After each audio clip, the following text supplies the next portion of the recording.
At our college reunion party, she looked me dead in the eye and said, "I found someone better. He actually has goals." I just smiled. Glad to hear it. But when her new man asked to meet the owner of the company he'd just joined, her idea of better took a hit. I'm 31 now and hadn't planned on attending the reunion, but my old friend Ray insisted.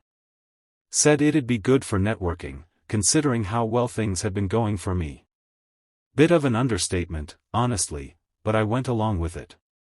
Stepping into that hotel ballroom on Saturday night felt like stepping into a time machine. Same faces, just dressed in fancier clothes and hiding more gray hairs. I was at the bar grabbing a beer when Elise walked up, my ex from senior year.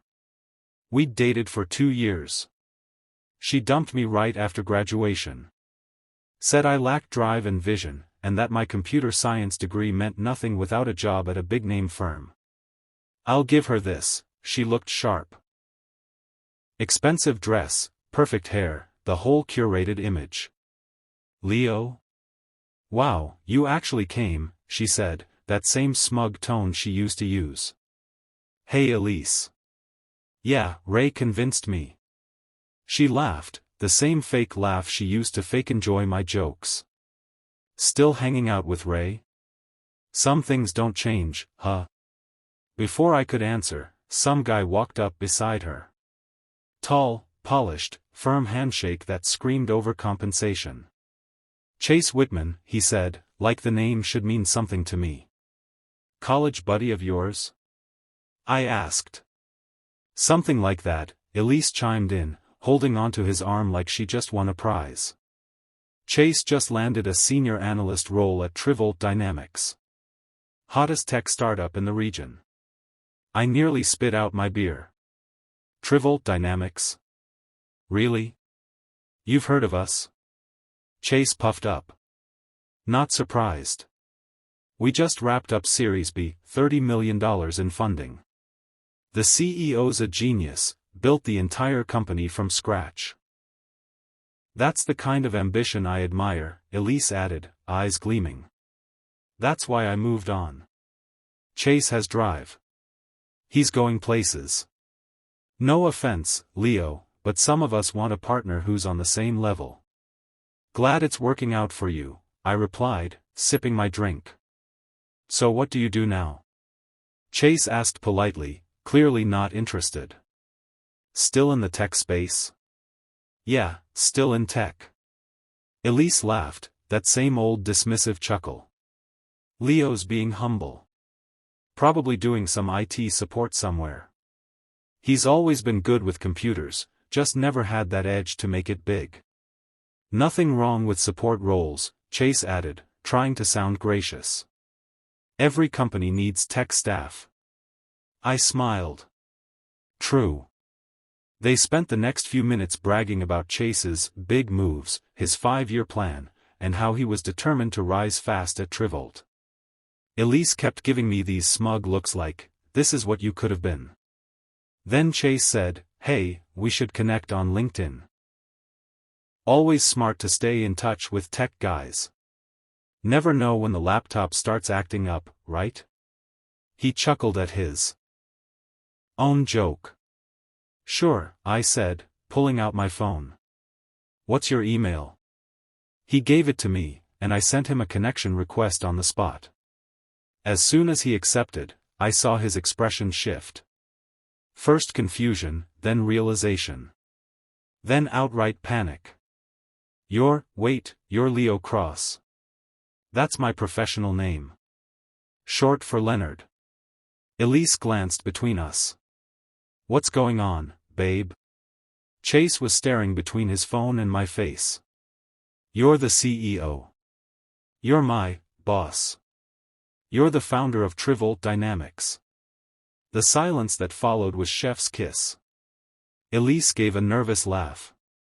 That can't be right. Chase, pale, held up his phone. Right here. CEO and founder, Leo Cross. That's him. 2019 to present. I finished my beer and glanced around. Probably time to find Ray. Good seeing you both, I said casually. Chase, I'll see you Monday at work. We've got that company-wide meeting at 9, right? Then I walked off, leaving them standing there in stunned silence. As I headed out, I heard Elise's voice behind me, loud and sharp. Why didn't you tell me you were successful? You never asked, I replied without even turning around. You just assumed. Update 1. Monday was entertaining. Chase turned up at the all-hands meeting looking like he hadn't slept all weekend. Sat all the way in the back like he was trying to disappear. I ran the meeting like usual. Talked through quarterly milestones, recent client wins, projects in the pipeline, never once called him out. I'm not the type to be petty. Afterward, he tried to catch me near the conference room. Leo. Mr. Cross. Sir. Leo's fine. We don't really do the whole formal thing here. About Saturday night. Yeah. I didn't know. Elise never mentioned. Mentioned what? That her old college boyfriend started a business? Why would she? We haven't talked in nearly a decade. He looked uneasy. She's been calling the front desk. Is that right? I already knew. Chase is a solid analyst. His work speaks for itself. His private life isn't my concern. You know that's not what I mean.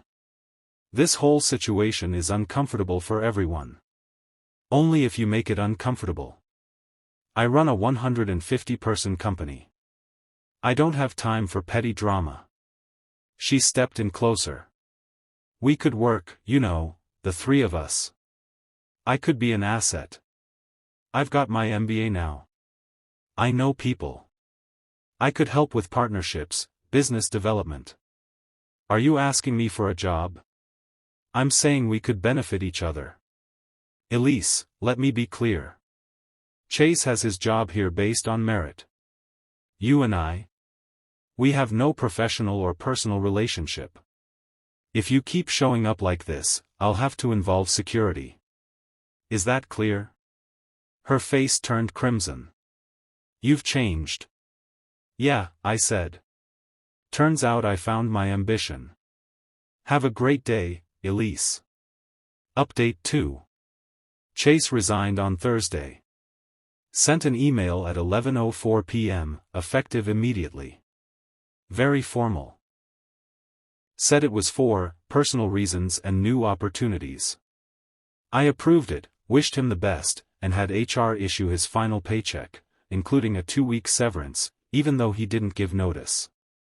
Friday afternoon, I got a call from my sales director, Tyler. Hey, Leo, weird question, did your ex's boyfriend work here recently? Yeah, briefly. Why? Because she's been calling one of our clients, saying she's with Trivolt's business development team. What? Yeah. Brandon over at TechCore forwarded me an email. She's pitching consulting services. Said you two go way back. I checked the forwarded message. Elise had made herself a whole fake signature. Elise Donovan. Strategic Consultant. Trivolt Dynamics, Partner Network. We don't even have a partner network. I contacted our legal counsel immediately. Send her a cease and desist. Today. That weekend, the text started coming in. Not from Elise, she was too slick for that. But from mutuals, people I hadn't spoken to since graduation. Hey Leo, I heard there was a misunderstanding with Elise. Don't you think you're being a little harsh? She's just trying to build a career. Blocked them all. Then Chase texted me. I'm sorry about Elise. I had no idea she was doing that. We're not together anymore. She said if I didn't quit, she'd make both our lives miserable. Said you owed her for stealing her success. I don't even know what that means. I didn't reply. But I did feel a little bad for the guy. He seemed alright. Just got sucked into Elise's chaos. Monday morning, another surprise. An email from Elisa's lawyer. She claimed I'd verbally offered her a job during that surprise visit to the office, that I went back on my word and caused her significant financial and reputational harm. My attorney actually laughed. She knows we have lobby camera footage, right? With audio? We sent it over. Her lawyer dropped her within 2 days. Update 3. Her entitlement hit a new level. Elise launched a LinkedIn crusade, posting a long article about how women in tech were being held back by bitter exes in powerful positions. No names mentioned, but enough context that anyone from our college circle knew exactly who she meant. The responses weren't what she expected. Ray, bless him, commented. Creative fiction. I was there when you dumped him for having no ambition. Now he's doing well and you want a piece? That's bold. Other classmates piled on. Didn't you tell everyone at graduation Leo would never amount to anything? Girl, you called him a future basement goblin at the senior barbecue. Receipts? Someone posted a screenshot of her old Facebook post. Finally free of the dead weight. Ready to find someone who actually wants more out of life. She deleted the article a few hours later, but by then, screenshots were already circulating. Then came the real kicker. She applied for a role at Onyx Labs, our biggest competitor. Put strategic consultant, Trivolt Dynamics, on her resume. They reached out to me for a reference. I have no record of an Elise Donovan ever being employed here in any capacity, I told them. In fact, she was issued a cease and desist for misrepresenting affiliation. They thanked me. Later, through the grapevine, I heard she told them during the interview that she had insider knowledge from Trivolt. They escorted her out immediately. Final update. The reunion committee reached out last week. They were putting together a newsletter spotlighting successful alumni and asked to interview me about Trivolt Dynamics. I agreed. Did a quick phone call, talked about starting the company, our mission, the growth we've seen. The article went live yesterday. A nice little write-up about how a confused graduate ended up leading a growing tech firm. They mentioned the Series B round, our client portfolio, and the second office we're opening next quarter. Elise commented on the online post. So proud of how far we've all come since college. Amazing what support systems can do. Someone replied. Ma'am, you dumped him at graduation. She deleted her comment. Chase reached out one last time. He's working at a new firm now, seems like he's doing well. Told me Elise had been telling everyone they were just on a break, even though he broke up with her the day he left Trivolt. She had been showing up at his place at odd hours, leaving notes and little gifts about power couples and building empires. He eventually had to get building security involved. I'm sorry about everything, he wrote. I had no idea she had history with you. She told me you were just some guy she vaguely knew from college. Finding out you were my CEO was wild enough. But realizing she dumped you for being unambitious. I mean, there's irony, and then there's that. I replied. No hard feelings. Good luck with the new job. He responded. Thanks. For what it's worth, you dodged a grenade. She spent our whole relationship talking about connections and ambition, but never actually doing anything. She just wanted proximity to success, not to earn it. Yesterday, I got a text from an unknown number. Had to be Elise. The writing style gave it away. You could have had it all. We could have built that company together. I pushed you to become this. The least you could do is acknowledge it. But now you're too proud. One day, when you're alone at the top, remember who believed in you first. I didn't reply. But I did laugh. She never believed in me. She believed in a fantasy version of me, one that would magically succeed without drive or sacrifice. The very things she said I didn't have. The truth is simpler. I built Trivial because I needed to prove to myself that I could. Not to impress her. Not to spite anyone. Just me. The kid who got dumped for lacking ambition ended up having plenty, just not the kind that needs to shout it from a rooftop in a suit. Last I heard, Elise had moved back home. Works at her dad's real estate office now.